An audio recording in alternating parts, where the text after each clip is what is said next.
Joseph Massino was born on January 10, 1943, in New York City. He was one of three sons of Anthony and Ardeline Massino. Growing up in Maspeth, Queens, Massino has admitted to being a juvenile delinquent by the age of 12 and claimed that at 14 he ran away from home to Florida. He dropped out of Grover Cleveland High School in 10th grade. By the late 1960s, Massino was a Bonanno associate. He led a successful truck hijacking crew, with the assistance of his brother-in-law Salvatore Vitali, while fencing the stolen goods and running numbers using the lunch wagon as a front.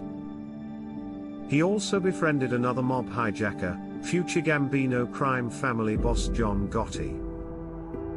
On February 23, 1974, at a meeting at the Americana Hotel in Manhattan, the Commission, the governing body of the American Mafia, named Massino's mentor, Rostelli, as boss. However, in 1976, Rostelli was convicted of extortion and sentenced to 10 years in prison. In his absence, Carmine Galanti, a former consigliere and convicted drug trafficker, seized control of the Bonannos as unofficial acting boss. In 1975, Massino and Vitali participated in the murder of Vito Borelli, which Massino claimed was primarily executed by Gotti at the behest of Paul Castellano of the Gambino crime family. The Borelli hit was significant for Massino as it proved his loyalty to the Mafia and put him close to becoming a made man. Massino also arranged the murder of one of his hijackers, Joseph Pastore, in 1976.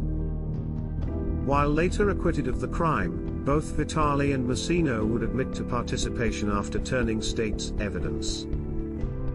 In March 1975, Massino was arrested and charged with conspiracy to receive stolen goods. He was set to go on trial in 1977, but the charges were dropped after he successfully argued that he had not been properly Mirandized. On June 14, 1977, Massino was inducted into the Bonanno family along with Anthony Spiro, Joseph Chili Jr. and a group of other men in a ceremony conducted by Carmine Galanti. He worked as a soldier in Galanti's crew and later worked for Lucky Phil. Fearing Galanti wanted him dead for insubordination, Massino delivered a request to the Commission on Rostelli's behalf to have Galanti killed. The hit was approved and executed on July 12, 1979. Rostelli subsequently took full control of the family and rewarded Massino's loyalty by promoting him to capo. In 1981, Massino got word from his informants that the three capos were stocking up on automatic weapons and planning to kill the Rostelli loyalists within the Bonanno family to take control. Massino turned to Colombo crime family boss Carmine Persico and Gambino boss Paul Castellano for advice. They told him to act immediately. On November 23, 1981, based on information gained by Pistone's infiltration, 12 Bonanno mobsters, including the then missing Napolitano, were indicted on racketeering charges and conspiracy in the three capos hit. In March 1982, Massino was tipped off by a Colombo-associated FBI insider that he was about to be indicted and went into hiding in Pennsylvania. On March 25, 1982, Massino was also charged with conspiracy to murder and truck hijacking. In hiding, Massino was able to see the prosecution's strategy and better plan his defense. Massino was visited by many fellow mobsters, including Gotti, and Vitali would secretly deliver cash to support him. In 1985, Massino was indicted twice more, first as a co-conspirator in a labor racketeering case for controlling the Teamsters, then with a conspiracy charge for the Pastore murder that was added to the original indictment. In April 1987, Massino and Vitali went on trial for truck hijacking and conspiracy to commit the triple murder. On June 3, while both men were convicted on hijacking charges, they were cleared of the RICO and murder conspiracy charges. Following his acquittal in the triple murder case, Massino's power and influence within the Bonanno crime family continued to grow. He was appointed as consigliere in the late 1980s and eventually became the official boss of the family in 1991, following the death of Rostelli.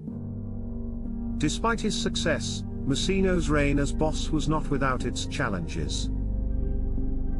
In the early 2000s, several high-ranking members of the Bonanno family were arrested and charged with racketeering, including his own brother-in-law, Salvatore Vitali.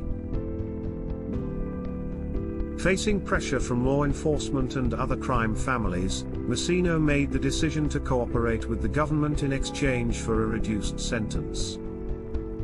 Immediately after his July 30th conviction, as court was adjourned, Massino requested a meeting with Judge Garfies, where he made his first offer to cooperate. Massino stood to be the first mafia boss to be executed for his crimes, and the first boss to face the death penalty since 1944. He finally made his debut as a witness at Bascano's trial for the murder of Randolph Pizzolo in April 2011. In June 2013, the U.S. Department of Justice filed a request to the judge for a reduction of Massino's sentence. The judge granted their request on July 10, resentencing Massino to time served and supervised release for the remainder of his life. Please like, comment and subscribe.